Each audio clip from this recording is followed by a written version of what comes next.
So, good morning, all. A warm welcome to all of you. Sir, a warm welcome to you too. I have the privilege of introducing the guest speaker today. Dr. Dhananjay Patankar is an independent biopharmaceutical professional and freelance consultant and is associated with several companies, startups, and academic institutions in advisory roles. Previously, he was the head of the biologics divisions of Syngene and Intas Pharmaceuticals and was senior scientist at Wockhardt. He has been intimately involved in the growth of the Indian biopharmaceutical industry since its early years. Over his career, he led teams that developed India's first biosimilar therapeutic product, EPO, India's first biosimilar approved for marketing in Europe, Filgrastim, India's first EU GMP certified biologic manufacturing facility at Intas, and India's first commercial contract and manufacturing of a novel biologic for the US market, Syngene. He has served in various national committees and biotechnology industry bodies in India and was biologics expert committee member at the US Pharmacopoeia in 2012 to till 2020. By education, he is a chemical engineer with bachelor's degree from IIT Mumbai and PhD from University of Utah in the USA. So, a very warm welcome to you, sir. The stage is all yours. Thank you.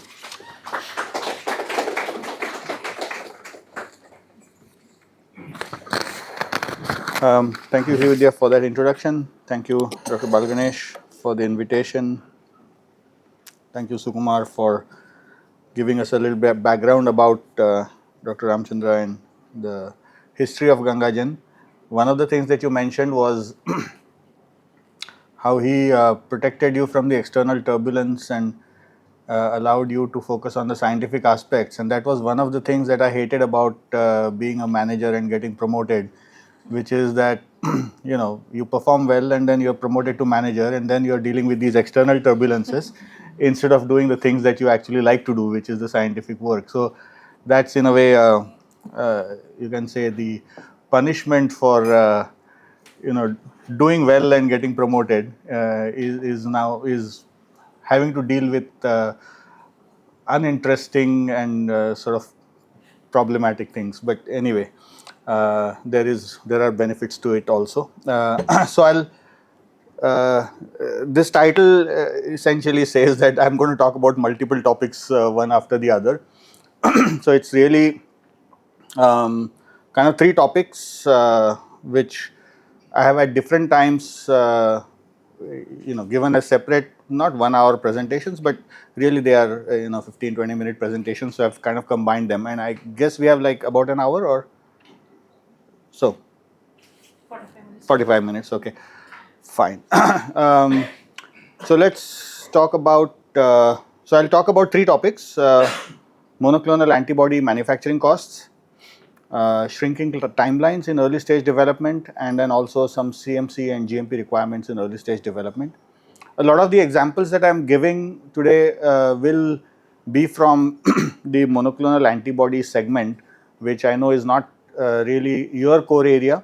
It just happens that a large part of the industry works in that area, and so I get more of an opportunity or a need to delve into that area, and therefore collect more information about that field. However, I think some of it will also applicable to your field of work, which is at least now more focused on microbial recombinant proteins. So let's talk about antibody manufacturing costs. All right, So when we talk about manufacturing costs, we are talking about three things. One is, or rather we have to balance these three things. One is the profitability. Obviously, the companies want to reduce costs because they want to improve their profitability. Because we are talking about cost of manufacturing, we are not talking about selling price. But if we talk about selling price, then we have to, we look at affordability for the patient, and we look at access for patients, which kind of is linked, because the more affordable it is, the more accessible it is to a larger population. You're balancing these, because if you want to improve affordability and access, you will have to reduce the selling price, and you can only reduce the selling price if you can reduce the cost price because you still need to maintain profitability.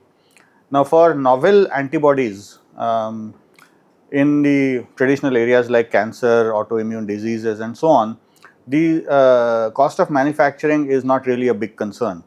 And the reason is, the selling price. I'll give you some information. The selling price is much higher, and therefore it's kind of delinked from the cost of manufacturing. However, when you're talking about these three areas, biosimilars, animal health and mass infectious diseases, the cost of manufacturing becomes important. Biosimilars, obviously you are competing with other biosimilar manufacturers primarily on cost. So you try to reduce the price in the market, and then so you need to be able to manufacture it cheaper. Animal health, monoclonal antibodies are becoming very popular in pet care, dogs, cats, etc. But the price point is not as high as for humans.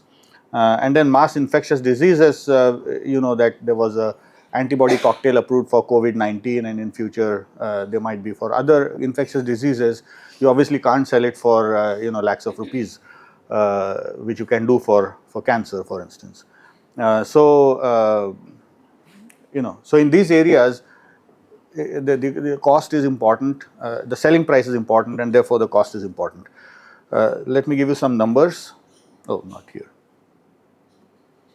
So here are some numbers, and I'll give a disclaimer that these are gathered from sort of online sources, partly informally through contacts. So these numbers may not always be accurate, and companies have all sorts of discount programs and so on. So these numbers may not be exactly correct, but they are the listed prices, so they're not wrong per se. And if you see, innovator products, and these are US prices, right? So these are all cancer and rheumatoid arthritis kind of drugs. If I convert the dosage and the price per dose into price per gram, because normally when we talk of cost of manufacturing, we talk of dollars per gram, right? So if I do that, you see that $10,000 to $80,000 selling price per gram of the antibody. Right, and of course, the innovator products have to recover their R&D costs. They have to deploy that profit back into future R&D. So there is justification for that high cost. So I'm not getting into that aspect of it. Nevertheless, now you compare that to a biosimilar price in India, and I've again taken from the dose and the rupee price at which it sells back into dollars per gram. And it's, just look at trastuzumab and Herceptin. Herceptin is $15,000 a gram, and trastuzumab biosimilar in India is $500 a gram, right? So naturally, when you're selling at that price, the cost becomes important. So what are the costs of manufacturing? So this is a report from Bioplan Associates that industry on an average, and this is from US, of course, reported an average cost of $275 per gram for commercial products, and in some cases, very large plants and all the costs recovered and so on, it can be lower than $100 a gram. Now, if you just go back to this, if it's 275 or if it's $100 a gram, if it's you reduce the cost of manufacturing by from 275 to 250 or to 200 or 150, it hardly matters if your selling price is $85,000 a gram. But it matters a lot if your selling price is $500 a gram, right? The $50 is 10% additional profit margin for you if you can reduce the cost by even $50 a gram, right? So the going back to what I said earlier is that for biosimilars, cost of manufacturing is important. Secondly, for infectious diseases, now Gates Foundation, they have they had an RFP about promoting new technologies, where they said that $50 to $100 a gram is now common in the industry. So okay, by the way, this is reported numbers from the industry. This is not calculated numbers. This is like a survey report, right? So people have reported. Now remember, cost of manufacturing is an accounting exercise It can be calculated in various ways. You make so many assumptions. You have multiple products, and some have high titers, some have low titers, some have high scales, some have low scales. So this is kind of an average of all of that, what the industry sees. And we'll see how these different factors impact it. But what they are saying is, Gates Foundation, that if you really want to make antibodies available for mass infectious diseases like COVID, like influenza or something like this, you need to be able to make it at $10 a gram, right? So we are from a few hundred, we have to bring it down, or maybe at least $100, which is now achievable. We have to bring it down to $10 a gram. Then you can actually make it at a price which people can afford in a large infectious market, infectious disease market. So let's just do a little bit of calculations. So how is cost of goods calculated? And we are talking about cost of manufacturing. We're not talking about sales or other R&D costs. We're not talking about corporate costs and other things. So cost of goods is the total cost divided by total output, right? Very simple. You look at how much you've spent throughout the year, divided by how much you've produced by the year, and that's the cost. Usually, if we are talking about drug substance, it will be cost per gram, and if it's a drug product, it will be cost per vial. So today we are going to focus on cost per gram for drug substance. Now, how you calculate it is you do it for you do it for like a whole year, or maybe you'll convert it to a per batch, and then you divide that by the production, then you convert it to per gram. Now, as the total cost, you can have many components of it. Typically, these are the components. There's a contribution of the capital cost, the investment in setting up the plant, the operating cost, and I've put plus manpower in brackets because you can treat manpower as a separate cost head, or you can count it within the operating cost. And what is operating cost? It's the cost of running your facility, utilities, power, water, all of that. Other things you have to do. Those of you who are familiar with the GMP manufacturing, you'll need lots of gowns, you'll need environmental monitoring, you'll need some QC, water testing, all of that. You'll need repair and maintenance of your equipment. You'll need cleaning, disinfection, periodic calibration, replacement of HEPA, all sorts of things, right? That's all operating cost. And then there's manpower, not only manufacturing, but your quality control, quality assurance, engineering support, project management, all of these other people, and material costs for actual manufacturing. Now, capital cost is a one-time cost, right? You invest to build a plant. Operating cost is typically a time-based, right? If you have manpower, you pay annual salaries, so that's the cost. Similarly, power bills, it's on time-based. Material cost is largely per batch, right? How much you spend per batch. So you have to bring it all into one basis. The way you do that is capital cost you divide by the life, and you call it depreciation. People know what depreciation is broadly, yeah.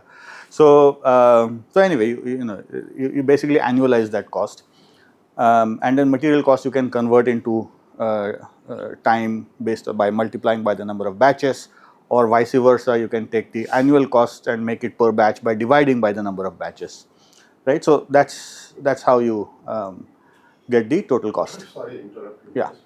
And the capital cost. So every year depreciated cost is taken into.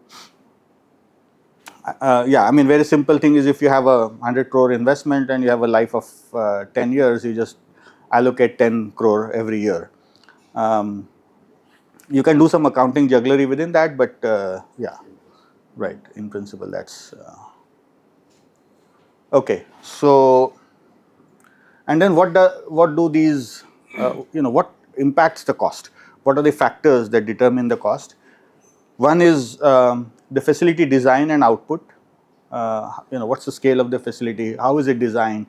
Is how many reactors? Is it multiple reactors and one downstream? Is it one reactor split into multiple downstreams? Is it more single use? Is it more stainless steel? So all of that. And how much is the output? How much occupancy do you have? Are you making 5 batches a year? Are you making 50 batches a year? What kind of technology do you have? What is the process, what's the yield, efficiency of operations. So I talked about operating cost. What is your power bill? Do you have sort of very energy efficient systems or any energy inefficient systems? Are you using too many people to do the same thing, or are you efficient? All of that. Raw materials, obviously, nature, quantity, what type of raw materials you're buying, where you're buying from. And all of these costs vary with geography. Indian costs are different from US costs, from let's say Chinese costs, and so on. There are three things I've put in red because I'll talk about those today. Scale, occupancy, that is how much output is coming from a given plant, and the upstream titer, which is expression level. All right. Let's just look at how these different cost elements vary. So capex cost is fixed. Like we said, if you have spent 100 crores and you have a 10-year lifetime, it's 10 crore per year. It's fixed. Whether you produce one batch, 5 batches, 10 batches, your company has incurred a cost of 10 crores in that year. Same with operating cost. If you hire people, whether this month you make 5 batches, next month you make one batch, you can't like fire half of your people, and you can't rehire them the following month because you have to make 10 batches. You'll have a largely steady workforce, right? So whereas materials is variable, if you make a batch, you consume materials. If you don't make a batch, you don't consume materials. Similarly, if you look at scale, your total expenses typically change with scale, but not linearly. So if you have a 5 times larger plant, your investment is not 5 times larger. Maybe it is only 2 times larger, right? So you get some economies of scale. That's what economy of scale is. Same thing with operating costs. If you have 5 times the scale, your power bill won't be 5 times because some things are constant. Your space will not be 5 times, because in this room you can put a 1,000-liter reactor. Maybe you add 10% space, you can put a 2,000-liter reactor, right? So it's not going to be double. Things like that. Manpower, whether you are running a 10-liter reactor or a 100-liter reactor, you need one person to run the reactor, right? So materials is always linear. You run a 10-fold bigger reactor, you need 10-fold more material. You might get it cheaper on a per kg basis because you're buying more, and so your per kg cost maybe you can negotiate better, but essentially as far as the quantity is concerned, you're still consuming linearly more. What happens with titer? Let's talk here. I mean, there's minimal impact on, if your titer goes up or down, it's not like you change number of people working in the plant. But what changes is material cost. And even in material cost, there's a difference between upstream and downstream. Because if you run a 100-liter reactor and instead of getting 5 grams, you get 10 grams, right? Your cost of, you still use only 100-liter media. So in effect, for the same price, you're getting twice the amount of material, same cost. But your downstream changes, because if you're getting 10 grams instead of 5 grams, you probably need double the size of the chromatography resin, you need double the size of all the buffer volumes, you'll need double of everything else. So your material costs actually in the downstream go linearly up if the titer goes up, but your upstream cost gets saved, right? So yeah, I mean, you just have to remember that yield will not save costs across the board. It will save costs only on the upstream. In the case of microbial, where the upstream media costs are low and the downstream media costs are high, a very high titer may not really save you much on the material cost. It might save you on the size of the reactor, and you can go to a smaller facility, but it won't save you much on the material cost. In a cell culture, on the other hand, higher titer saves you a lot on material costs because cell culture media are very expensive. So if you can get more titer, you save money.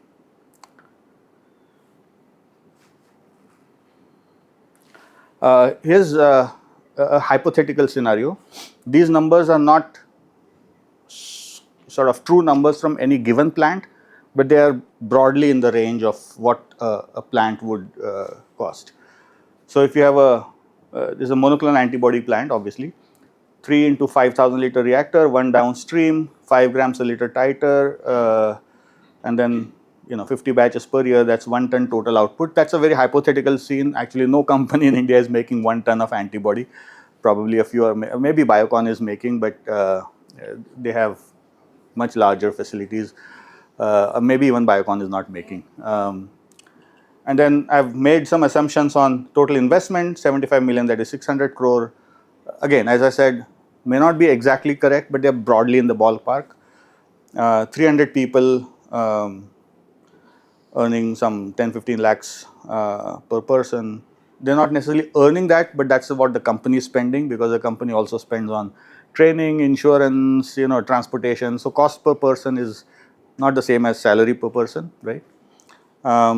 And then cost of utilities and so on. So what I find that overall, the total fixed cost, 280 crore per year for this plant. And I've made another assumption of rupees 8 crore per batch for raw materials and consumables. What does this 280 crore mean? That whether you make a batch or you don't make a batch, whether you make one batch or 50 batches, you're going to spend 280 crores. I mean, out of that, some of that is just depreciation. So you've already spent it. Now you're just putting it in the account book as, expenditure out of depreciation. And then you're paying salaries to all these 300 people. You're keeping the power on. So HVAC is on, so air conditioning is on. So all of that cost is on. You have the AMCs for the equipment. So you're going to spend a 280 crore, it's fixed. So if I then convert all of this into per batch by looking at number of batches and dollars per gram and so on, I come to $85 a gram. Earlier I said that some reports said that it was $275 a gram on an average, but this is a US price. This is a hypothetical price, but it's an Indian price. So all of these costs, manpower and so on, they are based on sort of Indian scenario.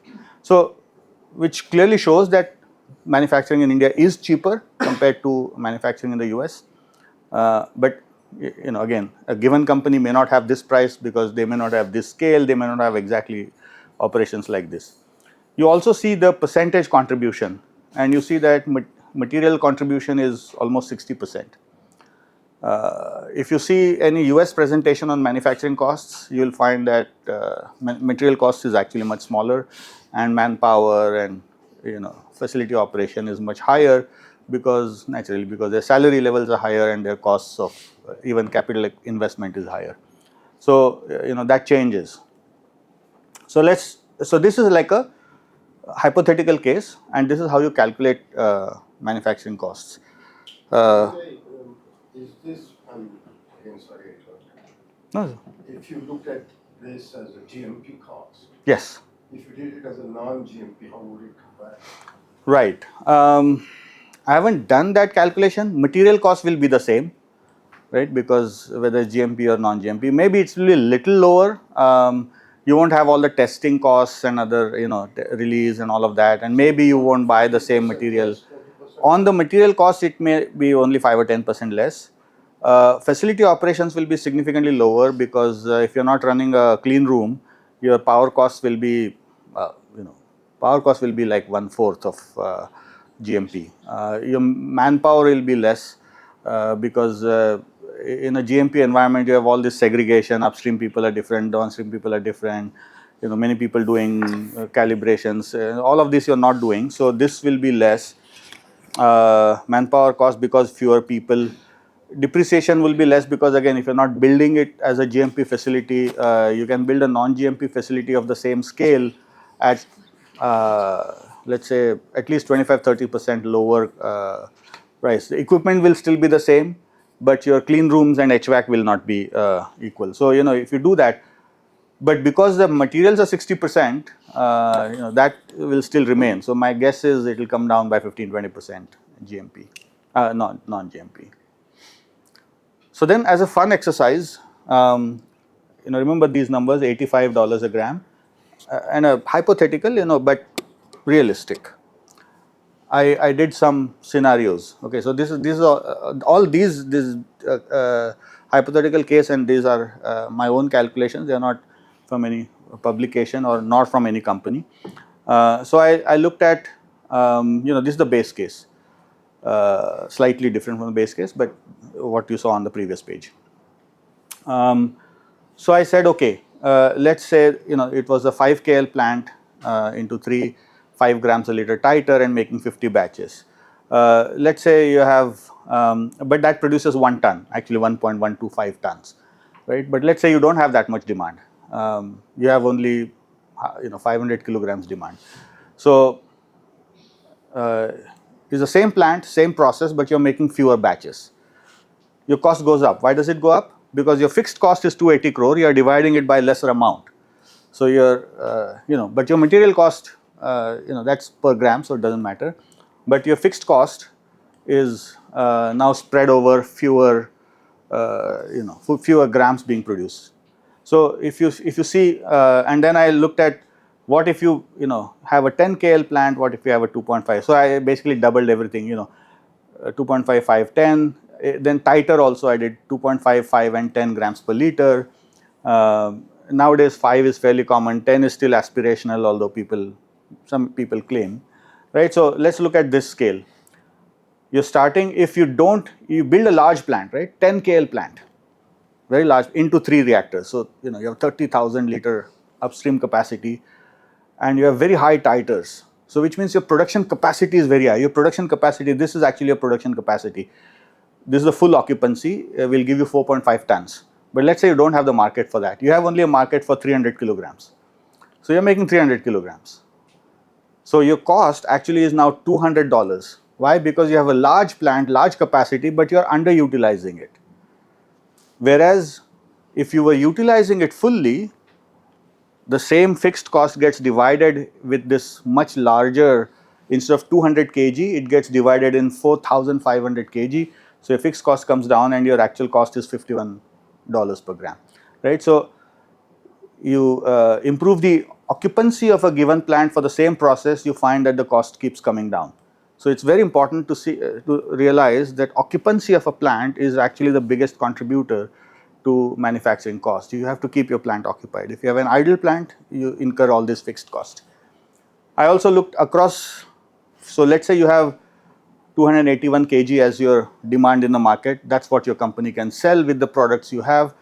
What kind of plant and what kind of process, right? So let's say you have that same process, same plant that I talked about, 5 KL reactor, and you had the 5 grams a liter titer. Your cost is 178.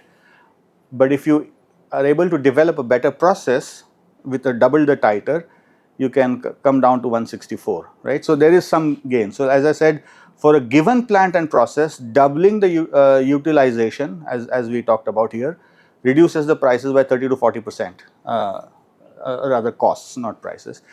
Reduces the cost by 30 to 40%. It has the biggest impact. So every time you go double from here to here, 30 to 40% lower. Again, here to here, 30 to 40% lower. For a given plant and production, so given production, given plant, one scale, doubling the titer reduces the cost, but only by about 15%. So you've done a lot of R&D, you've doubled the titer, but your cost has only gone down by 15%. Why? Because the one thing is the downstream cost hasn't changed. Secondly, you're still producing the same amount of material, so your fixed cost is still distributed in that same 281 kg. Your per batch it is cheaper, but overall for the year it's not cheaper because you're still producing the same amount of material. And for the given production and process, that is given production and given titer, if you make it in a smaller plant, right? So you can make 281 kg in a small plant, or you can make 281 kg in a large plant, right? Only thing is the occupancy level changes. In a large plant, you'll be idle most of the time. In a small plant, you will actually be occupied most of the time. You'll be making batch after batch after batch because it's a small plant. So again, you can see that it's about 20% lower. So if you same 281 kg, if you want to make with 5 grams a liter, same process, but in a 5 kl plant, it's 178, but in a 2.5 kl, it's 141. Why? Because the small plant, your investment would have been lower. To operate the small plant takes less amount of money, right? So your production amount is the same, your process is the same, but because you now have a smaller plant, and once you hire 100 people, whether you make them make 20 batches or 40 batches, your cost doesn't change. So, but if you have a smaller plant and make 40 batches, the smaller plant costs less, right? So that's how it is. So if you now combine all of this, so okay, what is the meaning of all this, right? So when you are making a choice of building a plant, right, you have to make a very important choice. Is of course you want to keep enough margin in your manufacturing plant for future products and growth in sales, because maybe first year you are selling small amount and then as the years go by you sell more. So you have to keep a provision for that, but you have to keep in mind, don't make too large a plant that is empty most of the time. So if you build a plant that is going to be largely occupied, you'll have the lowest costs, right? You also have to look at what titers you're going to build it for. If you already have done the work where you're getting good titers in your process, you can build a smaller plant. But if you're not sure, then you have to worry about future products not having high titer, and then you have to build a large plant. So these considerations come in when you're designing a plant. It also, you have to look at where do you want to prioritize your R&D efforts. Do you want to focus on improving the titer, or do you not want to focus on improving the titer? Do you want to rather focus on increasing the sales of an existing product, so increasing the occupancy? So there are some priorities that companies can do, and you can do this kind of analysis to sort of justify those decisions. A quick question. Yeah. So how, like a CRO organization, Yeah. charge on the capital cost? So for a CRO, I mean, let's say I'm running a CRO, right? And I've built, let's say I've built this plant. So I have a fixed cost of 280 crores per year. And let us say my capacity is say 50 batches a year, or actually it's about say 60 batches a year. So let's say 70, because it's easier to divide. If it's 70 batches a year and 280 crores fixed cost, that's 4 crores per batch is my fixed cost, right? But I know that it's difficult to get business worth 70 batches a year. I think maybe I can get about 35 batches a year business. So I still have to make a profit, right? So now my fixed cost per batch has gone up to 8 crore.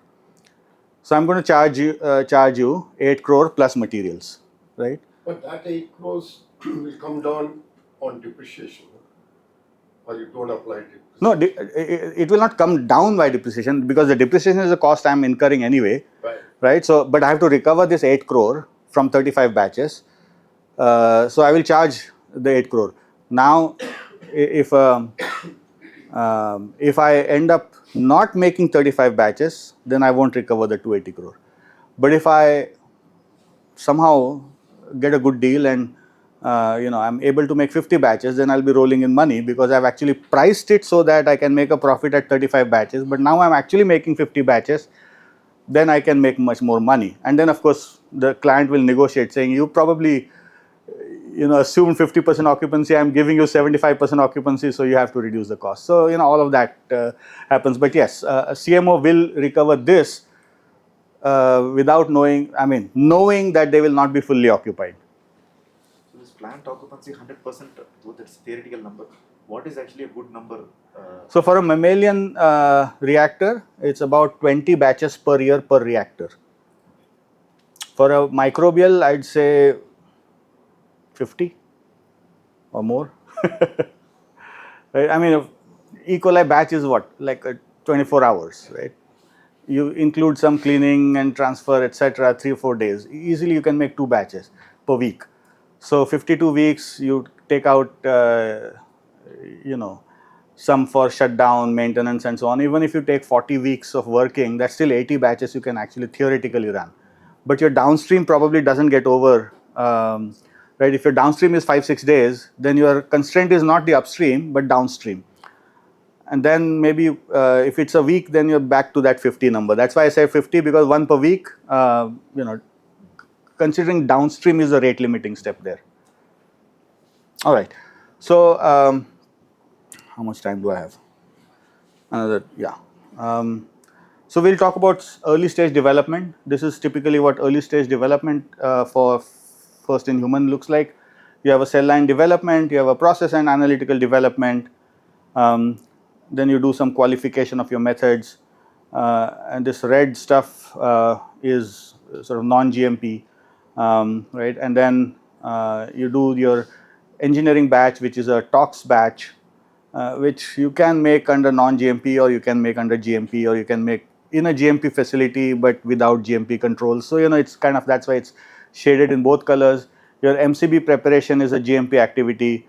Your methods get transferred to the GMP quality control. Then you do your GMP manufacturing for clinical supply, and this is how a typical early stage project works. Let's talk about timelines. All right. So when I started at Syngene in 2010,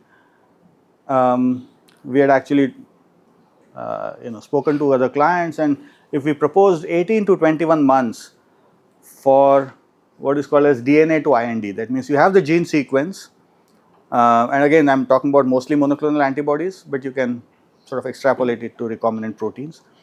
If you have a gene sequence, from there to do all of this stuff that I talked about, this, you do a cell line development, process development, tox supply, and clinical supply, right? So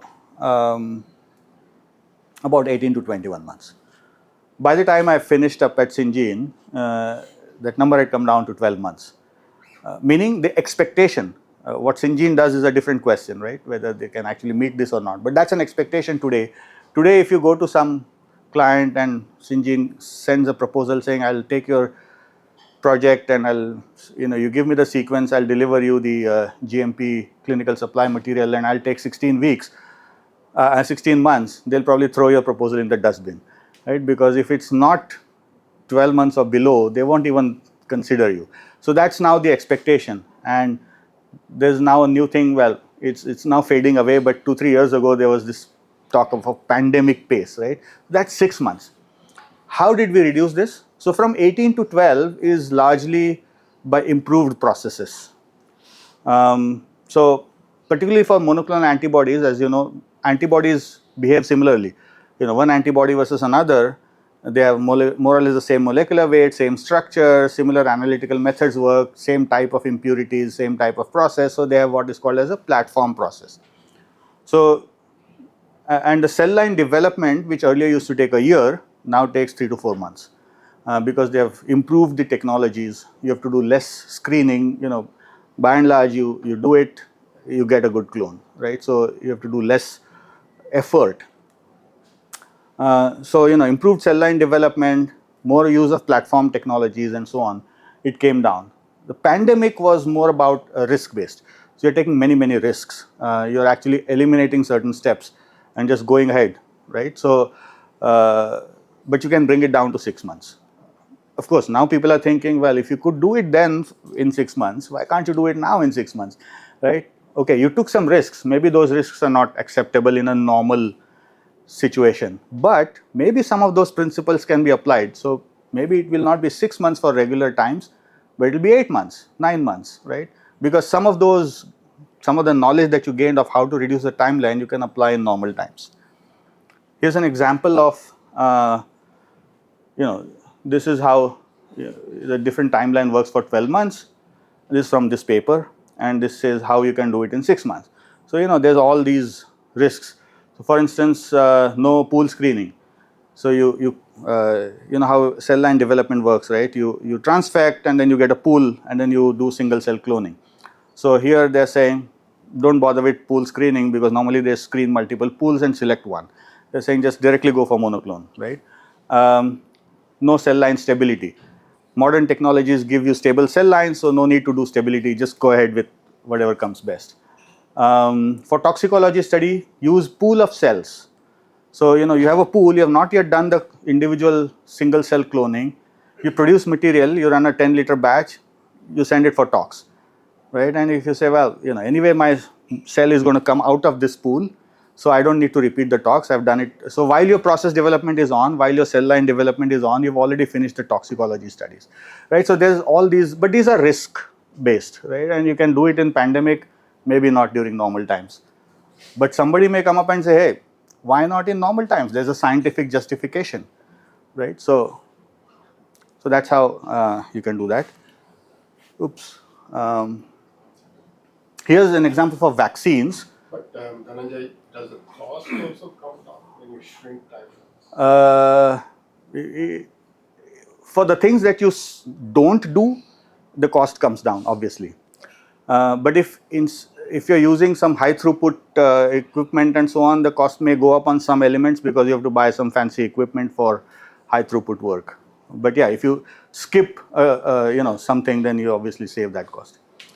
Vaccines, historically, traditionally, you take 10 years, right? Preclinical, phase 1, phase 2, phase 3, and so on. In COVID, the first vaccine was approved 326 days from the day the sequence of the virus was published, and there were 3 vaccines that approved in less than 365 days, right? So now CEPI, which is something Alliance for I don't know the full form, but it's something to do with vaccine preparedness and so on. They have come up with a thing saying 100 days from publishing. So if a pandemic hits, their target is in 100 days from the time that you sequence the virus, you should have a product that is ready to vaccinate people, right? 100 days. And how you do that? Of course, that for that 100 days, there's some several years of preparation beforehand. What kind of preparation? So you have to develop these platform technologies. You have to have many things ready. You have to have assays ready. You have to. It's like the old style military preparedness. You are just kind of waiting for somebody to say charge, and then you just charge, right? So all this other work is done. Then this 100 days, and then of course after you roll out that vaccine, you still have to continue clinical trials. You have to continue improving your product, because that first product may not be the best. So you will still continue doing sort of a more rigorous way, and maybe 2 years later you'll have a better product in the market. But in that 2 years you would have saved, thousands of lives. So that's the general idea. So is this a global expectation or Indian? No. This CEPI is a global organization. I mean, nobody in the world can actually do that right now. This is they have said this is a target, right? So everybody should move towards that, right? So, and how do you do that? So one is, viruses are known, right? You have bunch of respiratory viruses, coronaviruses, this viruses, arboviruses, right? So you know what types of families cause diseases. So you have to create in silico models, pseudoviruses, antigens. You can model and see which antigens will make good vaccines. You study their mechanisms of action. So everything is ready. You develop your assays. You develop manufacturing processes for, this virus family, that virus family, that virus family. All of that is ready. Your batch records are ready. Everything is essentially ready. You create your expression platform. So all you have to do is synthesize the gene, put it in, you're done, and everything else is already ready. Then there is other stuff about clinical trial design, animal studies. So you do a lot of things in parallel, right? So like I said, while you're developing your process, you've already finished talks. While you're you're scaling up, maybe from a small batch, you're already initiating clinical trial, things like that, right? So, but in 100 days. So, and then the question becomes, can similar principles be applied to regular vaccine development? Maybe not 100 days, but 300 days, 500 days, still better than 10 years, right? So,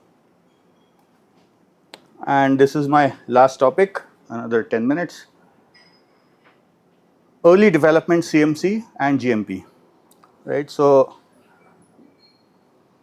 why is there this focus? I talked about how it has come down from 18 months to 12 months. Of course, why it came down during pandemic is obvious, because you have to, there's an emergency, you have to save lives. But how did it come down, or why did it come down from 18 months to 12 months? So this is the success rate of novel products development. Overall, about 12%, or let's say all proteins, about 10% of molecules that enter phase 1 actually end up in the market. And you can see the individual percentage of success. This means 52% of molecules that entered phase 1 entered phase 2, right? The other 48% dropped out. Now, why did only 52% go through? That doesn't mean the others failed or were found to be unsafe. It could be that you are working on two molecules for the same indication, and you took both into clinic, but by the time you took that, you found, or maybe one is a little bit behind, and then you found that, oh, the second molecule, which is 3 months behind, is actually has better efficacy or better works better. So you stop the first molecule and you decide to accelerate the second molecule, right? So the reasons can be not just technical, but it could be business wise, or you were developing something, you went through phase 1, you suddenly found your competitor has already launched or entered phase 3 with a molecule that is doing really well. So you say, okay, can this program, I'm stopping this, right? So there are all kinds of reasons behind that 48% failure, but that's the success rate. So what do big companies do? I mean, your case is different. You're working on smaller number of molecules, 1 or 2, right? So you have to focus on those. But for big companies, their answer to this is large pipeline. You keep on pushing many products into phase 1, and then obviously 10% of that hopefully will reach the market. And if those which are going to fail, you want to fail, as they say, fail fast, fail cheap. You don't want to go all the way up to phase 3, spend money, hundreds of patients of clinical trials, scale up, this, that, and then fail. If the molecule is not going to work, you want to find out early, stop the program. Don't spend any more money. And FDA actually supports that. If you read the FDA guidance on IND applications, I find some very remarkable statements that I wish the Indian regulators would read. They say, this is from the FDA guideline. It says the guideline allows a great deal of flexibility. This is from the guideline. It also says the FDA believes that the extent of that flexibility has not been appreciated and utilized effectively by the industry. So they are saying you're doing way too much. We don't really need you to do so much, right? Just imagine that and think of that in the context of Indian regulations. Indian regulators will never say you're doing too much, right? But that's their point. Why? Because the FDA's intention is not only to ensure quality products come to the market, but their objective is also to make sure that products do come to the market, right? So, and if they put hurdles, products won't come to the market, and that's not good for the regulator. And it says that the identification of a safety concern is the only basis for the clinical hold, right? So, or insufficient data to make an evaluation of safety. So, they are primarily concerned with safety. Everything else is your concern. Process is not reproducible, that's not their concern. If the product is unsafe, you can't inject it into humans. Otherwise, if it's yield is low, that's your problem, not FDA's problem, right? So, so this is the FDA guidance on IND content, and these are this is the guidance for CGMP for phase 1, which allows various kinds of relaxations. It actually allows you, although this is little, this guideline is made to encourage academic institutions to have a small area where they can make material and do research and bring into clinical trial. Mostly companies don't utilize or they probably won't be even allowed this relaxation, but it actually does allow a laboratory facility without strict GMP but under controlled conditions to manufacture material for clinical. It allows relaxation on organizational structure. It allows the same person to do QC and QA. It allows the same person to do manufacturing and QC and QA, right? It does allow that. Whether for a given case they will actually approve or not, that's a different story, but the guideline does allow that, because again, their objective was to encourage academic researchers who don't have all these different organizations to be able to bring in products to the market or bring it to the clinic. All right, so what are these, what is the general philosophy? The general philosophy is phase 1 is about the characteristics of the main molecule. You're not really interested in the impurities. Because at this stage you don't even know whether this molecule works, right? So forget about impurities. If the molecule doesn't work, why bother with impurities? So process understanding, consistency, good yields, cost, none of this is of concern. You're concerned with what is my molecule and does it work? Of course, if you have known factors impacting product safety or process performance, they should be addressed. So if you know that aggregates are bad for safety, they are immunogenic, they are whatever, or they are going to cause clearance of the molecule and impact efficacy, you will need to address that. So you can't just say, okay, it doesn't matter. It matters if you know, but you're not required to investigate if you find that you have some deamidation, and unless there's a literature that says deamidation is bad, if there's not much known about it, you can say, okay, it's 2% is deamidation, we think it's low risk, we can go ahead. So it's a little bit science based. Product safety must be assured. That's the main thing, and you can use scientific justifications. Of course, within this you see wide variety of practices. As a CMO, we have dealt with all sorts of companies, and people do variety of things, from very very stringent GMP and collecting a lot of data to practically just compiling data from here there, writing up a justification and going ahead. So and that's what I call as pushing the envelope, right?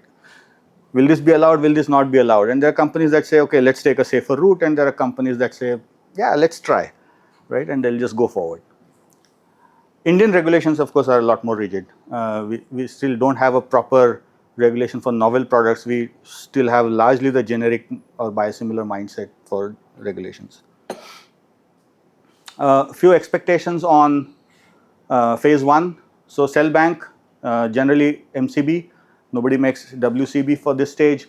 DS process, platform or working process, adequate to meet the specs, ideally no development required. So for monoclonal antibodies, again, like I said, platform process, a lot of people, they have a clone, they'll run the standard process, protein A, regular cell culture media, then the downstream will be protein A, anion exchange, and whatever viral clearance filter. They'll run it at 5 liter. If it works, that's it. They'll make the GMP batch. The next thing, no development. Ideally, sometimes it still gives you some unacceptable quality. Then you do a little bit, but you use just as much as needed. Formulations, similarly, for monoclonal antibodies, there's very standard formulations, because antibodies have very similar structure, so they have similar degradation pathways. So you can, the same type of formulation broadly works, right? You put a histidine, you put a this buffer, whatever. So, you just do a small study, 2 months, looks stable, go ahead. Don't really need to do anything further. Tox supply can be from PD lab, it can be from an engineering batch. As I said, for a pandemic case, it can even be from not even the monoclone. Clinical batch, so no consistency batches, no proving this or that. You run one batch, if it meets the specs, you send it out for clinical. Right? Yeah. But if you're making a drug product, you have to do media fills and all of that, right? Because that's a safety issue, that's a sterility issue. So you can't compromise on sterility, you can compromise on other things. On the analytical side, yeah, typically you'll need an internal reference standard, and we've talked about that for our ongoing project. Typically established from a finalized process in the PD lab. Your methods, platform methods, suitable for antibodies, for other molecules, not always. Specifications. Now, the basic structure of a specification is like this, right? You have a content, you have a potency, you have process impurities, and you have microbiological, bioburden, sterility, and so on. So this has to be there. But and if it's well-known attributes, that some aggregate is bad, or some cleaved protein is bad, you have to include that. But if you don't know certain other parameters, how important is some oxidized impurity or a deamidated impurity or whatever, you can either give a broad range, or you can even say report value, right? You just say report value, so you test it, you put the value, done. So there's no limit that you have to meet, right? Because you don't know, and you will find out later how important that parameter is for your say efficacy and so on. Identification of individual impurity species, not essential, but if you have major impurities, 1 or 2 significant amounts, then you may want to at least know what it is, so that you can say it's not unsafe. Stability is generally required. Viral clearance, if it's a mammalian product, usually 2 viruses. For commercial product, you do 4 viruses, right? So now, what about GMP? If you're running a GMP facility, then GMP is expected, basic, but a lot of risk assessments. So wherever you don't have data, you use risk assessment. So raw materials, very few people actually test raw materials to release. You will release based on a vendor CFA. Batch records, manual batch records with free form recording or even lab notebook is acceptable, right? And that's in the guideline. But most companies use some sort of a template BMR, batch manufacturing record. But you can have like a very free form saying upstream, and then the person writes what they've run. You need a record of what was done, but you don't need a pre-printed record of what was supposed to be done, right? So that's the difference. Whereas if you're running a commercial batch, you need a pre-printed record of what you're supposed to do and make sure that that's what you do, because here you don't, it's open. Testing and release standard, deviation management. In commercial products, if you have a deviation during manufacturing, you'll have to justify saying, okay, the temperature went up, and I have some data showing that the temperature going up during upstream doesn't cause any undesirable impact on the product, and therefore I can release this batch. That is the expectation if it's a commercial batch. In a phase 1, temperature goes up, you can either test that batch and make sure that nothing has gone wrong, run a couple more potency assays or something and say, okay, nothing went wrong. You don't need sort of prior data, you don't need voluminous data, or you may not need any data. You just say, well, temperature doesn't really impact anything. At the most it will cause some cells to die, but anyway it doesn't matter because I'm going to lyse the cells later on anyway, so some cells die beforehand, it doesn't matter, and therefore I'm just going to go ahead, right? So you use scientific justification instead of data to just keep on moving forward. No cleaning validation is done. You use some scientific justification, or you may test samples, but you don't do a validation. As I said earlier, media fill you have to do, because wherever it is a question of safety, sterility, there's no relaxation. All right, that's my end, and I think I maybe took a few minutes longer. Sorry? On dot. Oh, great. Any questions further?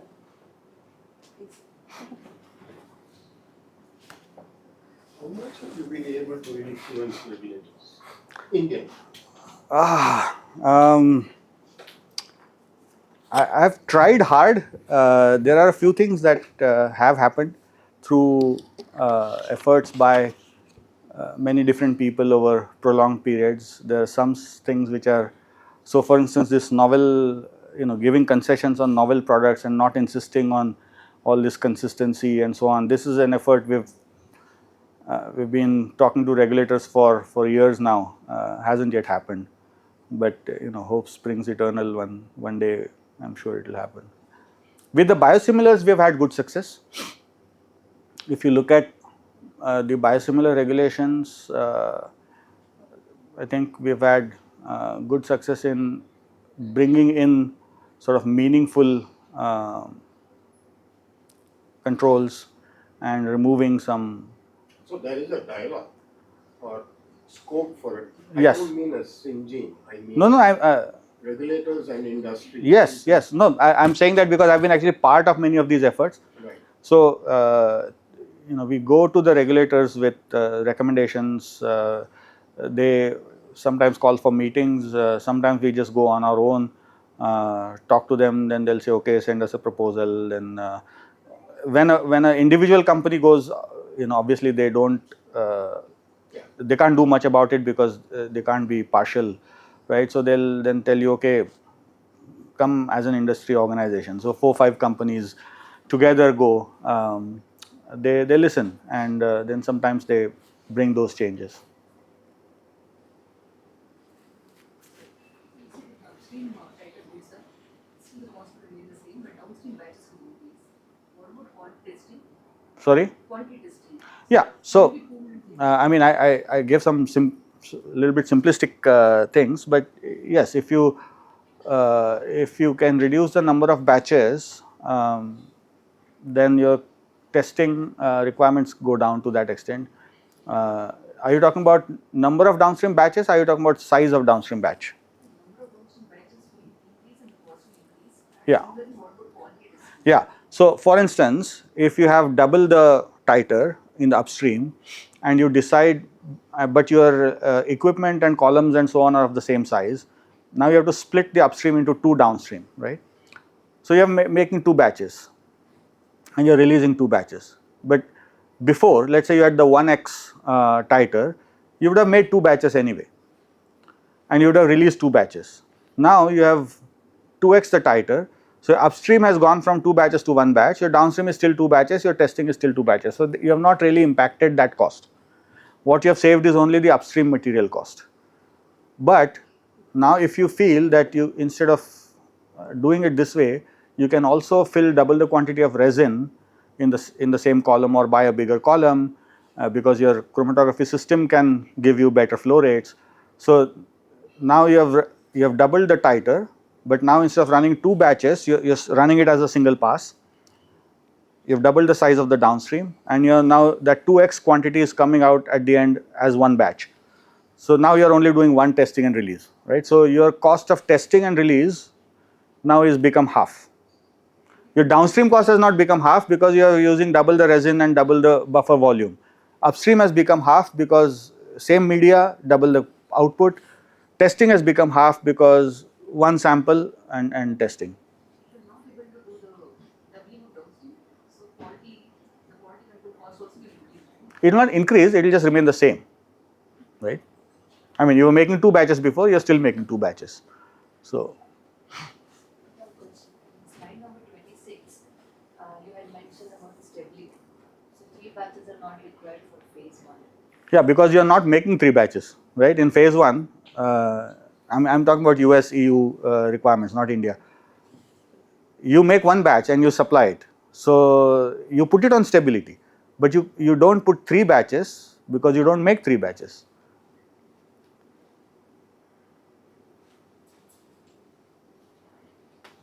Okay. There are no more questions. All right, thank you. You can handle.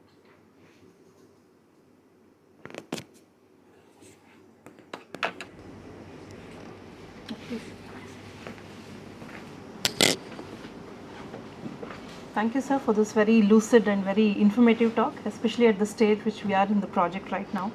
It was indeed a deep dive into manufacturing cost and the trend of, you can hear me?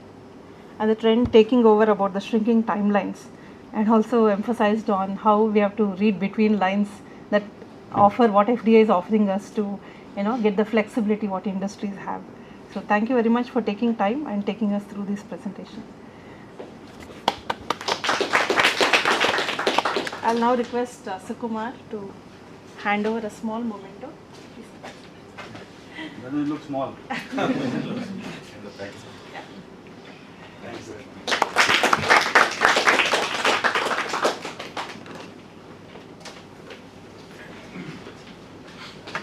Thank you.